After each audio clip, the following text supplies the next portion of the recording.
अस्सलाम वालेकुम गाइस, तो welcome back to our channel Sashi reacts. तो देख लें आप पहले। Told you not to worry, but maybe that's a lie.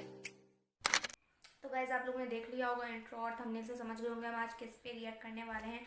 सो हम आज रिएक्ट करने वाले हैं खुजली फैमिली, जो कि हमारे पाकिस्तान के बहुत अच्छे रोस्टर हैं और उनका नाम नॉमिनेट भी हुआ था पिज़्ज़ा अवार्ड्स में।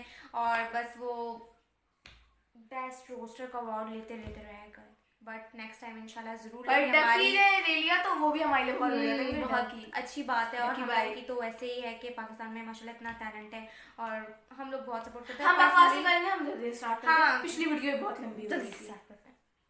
सो गाइस हमें काफ़ी लोगों ने कहा था कि खुजली फैमिली पे आप लोग करें तो हमने काम जरूर करेंगे। So let's start it.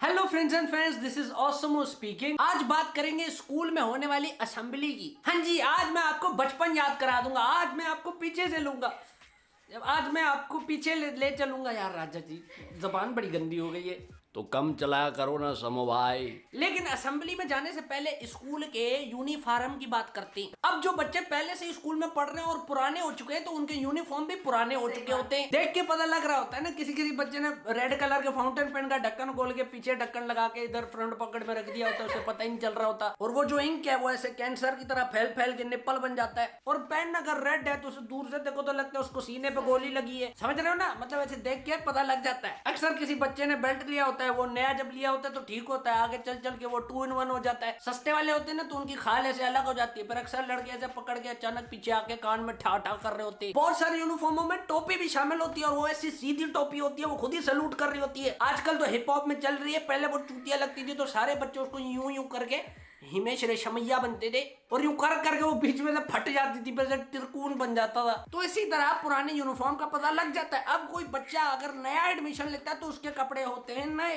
नया बच्चा बगैर फिटिंग के डबल एक्सेल कॉटन वाली शर्ट पहन के आया होता है, अखबार की तरह उसको हवा लगती है तो कर रही होती है। और वो नया बच्चा ही होता है अक्सर जिसने पैंट छाती तक चढ़ाई होती है। और वैसे ही बचपन में पैंट इतनी ऊपर क्यों बांधा करते थे यार, यहाँ बेल्ट लगाया करते थे, जिप खोलो तो तुन्नी नजर आती थी। वो जो नया बच्चा है उसको पीछे से देखो तो उसकी पिट्ठी के पापे वाजे नजर आ रहे होते हैं। वो आपस में 61 पूरे लय और ताल में आप देख रहे होते हैं। बहुत सारे इस तरह बच्चे उनकी पिट्ठियां फुदक रही हैं। ऐसा बच्चा जब असेंबली में खड़ा होता है तो दूर से पहचाना जाता है कि भाई ये नया मुर्गा है, और उसको फिर बुल्ली भी करते हैं। अब असेंबली स्टार्ट होने से पहले हड़ाउड़ी मची हुई है। कोई बच्चे क्या कर रहे हैं, कोई क्या कर रहे हैं, कोई इधर है कोई उधर है, कोई पेंसिल में रबर डाल के शेव कर रहा है। और अचानक बचती है खतरे की कैंटी। क्या हो गया? वो बच्चों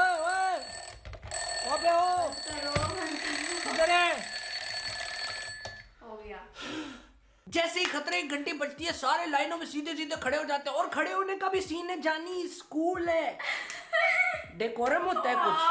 खड़े कैसे होते हैं भाई साहब? Extra small, medium, large, XL, double XL, triple XL, ascending order में। और इसी तरह कर कुरा के एंड में खड़ा होता है जजंतरम ममंतरम से निकला हुआ धौष बच्चा। उस धौष बच्चे को देख के आपको ऐसा लगता होगा कि इसका एक बेटा होगा जो नस्ट में जॉब कर रहा होगा, इसकी एक बेटी होगी जो मैरिड होगी, लेकिन वो होगा 9th क्लास में। अब सारे लाइनों में खड़े हैं और आपके पीछे अगर कोई हरामी बच्चा खड़ा है तो वो आपके साथ घटिया मजाक जरूर करेगा। अब स्कूल में तो एक ही स्टैंडर्ड किस्म का हेयर कट होता है ना, वो भला क्या वो होता है फौजी कट। तो जानिए अगर आपकी फौजी कटिंग हुई और पीछे खड़ा हुआ है आपका एक हरामी बच्चा जिसकी टोपी त्रिकोण हुई है, तो वो आपकी गुद्दी को खुरक रहा होगा। तभी असेंबली को स्टार्ट करने के लिए आ जाते हैं पीटी वाले सर, और आते ही वो कहते हैं अटेंशन स्टैंड इज। अबे क्या स्टैंड इज क्या है? अबे वो तो बड़े हुए तो पता चला वो है स्टैंड एट इज। तुम्हें मजनू भाई की पेंटिंग की कसम है, अगर तुमने स्कूल में स्टैंड इज सुना है ना, इस वीडियो को शेयर कर देना। पीटी वाले सर पे तो एक रोस्टिंग की पूरी वीडियो होनी चाहिए। लेकिन मुद्दे की बात यह है कि जब भी पीटी वाले सर को देखते हैं बच्चे तो उनको यही लगता है कि काश एक खून माफ होता। अबे छोड़ो वीडियो को, मैं छोटी सी स्टोरी सुनाता हूँ। अब क्या स्कूलों में तो ये होता है अटेंशन जब ऐसी हो तो आपने ऐसे लाठी की तरह सीधा खड़ा होना होता है, आई कांटेक्ट सीधा रखना होता है। तो वही मैंने किया। अब मैं सबसे छोटा होता था, सबसे आगे खड़ा था, मैंने किया। सारी जब असेंबली खत्म होगी सब मार्च करने लग गए। मैं जैसे जाने लगा टीचर हाथ दिया ना, मुझे बोला तुम इधर, और मैं जैसे ही आया उसने चटाक करके मुझे रख दी। पहले तो मेरे होश खता हो गए ना, मैं कौन हूँ, मैं कहाँ हूँ, आप कौन है, सब भूल गया, नाम पता शनाख्ती अलामत सब। अब भौंतरा गया, मैं समझ नहीं आया कि मुझे मारा क्यों।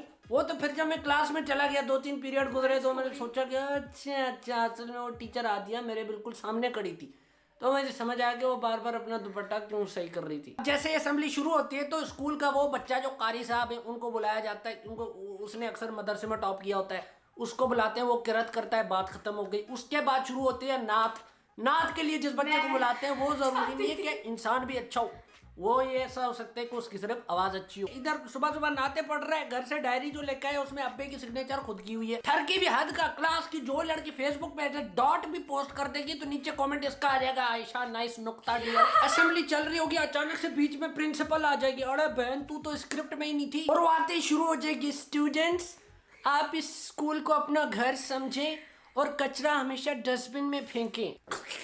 बच्चों को पता है कचरा कहाँ जाना होता है, आप ना बताती तो वॉशिंग मशीन में डाल देते। अगर आप इस बात का ख्याल नहीं करेंगे तो स्कूल का डेकोरम खराब होगा। और वो लेक्चर 1.5 घंटा चलता रहेगा और अक्सर कतार में जिस बच्ची ने नाश्ता नहीं किया सुबह वो बेहोश हो जाएगी। अगर प्रिंसिपल वाला पार्ट ना हो तो असेंबली स्मूथ चल रही होती है। ये सब के बाद फिर आती है बारी स्पीच की, और स्पीच करने आती होती है अक्सर एक लड़की। एक दिन पहले रिवाइंड करते जब टीचर पूछती है कि कोई स्टूडेंट्स वॉलंटियर करेगा कल असेंबली में स्पीच देनी है, सारे मना कर देंगे, सारी लड़कियां मना कर देंगी। टीचर पूछेगी लड़कियों से आयशा आप कल स्पीच देंगी, and Ayesha would be like no हम नहीं देगा, भूल जाओ।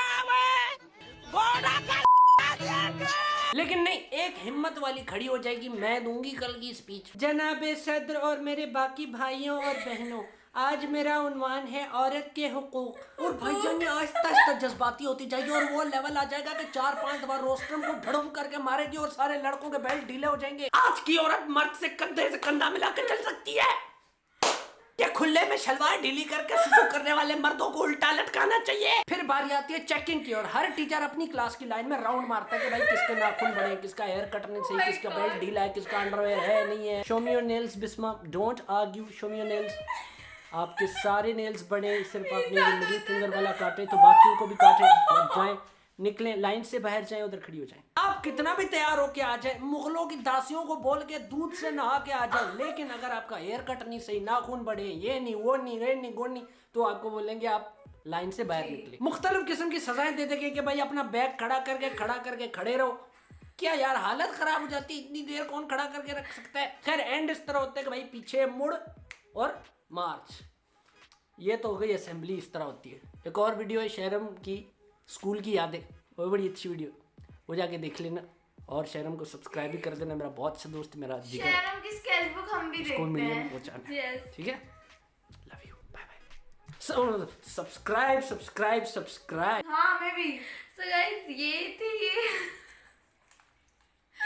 सबसे पहले गौश बच्चा खड़ा हो जाता है। यार ये बात बिल्कुल ठीक है, मतलब ये बिल्कुल रियल बात है। एग्जैक्ट पॉइंट भी बनाया गया है। मेरे साथ तो ऐसा ही होता था, नेल्स मेरे बड़े होते थे फैशन की वजह से, और क्या मुझे ये? बड़ी डांट पड़ती थी और मुझे असेंबली लाइन ये से आपका बाहर नहीं निकाल है, देती थी। सिर्फ perfect मिडिल होती फिंगर थी। वाला काट।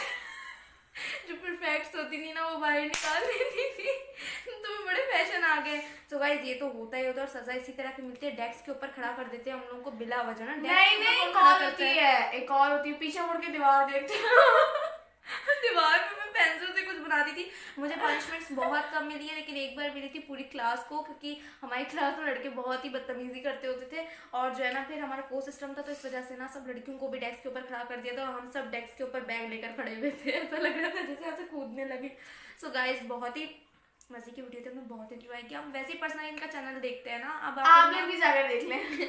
तो हम दे देंगे ऑफिशियल लिंक नीचे, आप जाके देखिए। आई थिंक आप लोगों ने देखी हुई होगी, हम तो वैसे ही पर्सनली देखते हैं इनको। तो हम लोगों को बाकी स्कूल की आदत दौश बच्चा।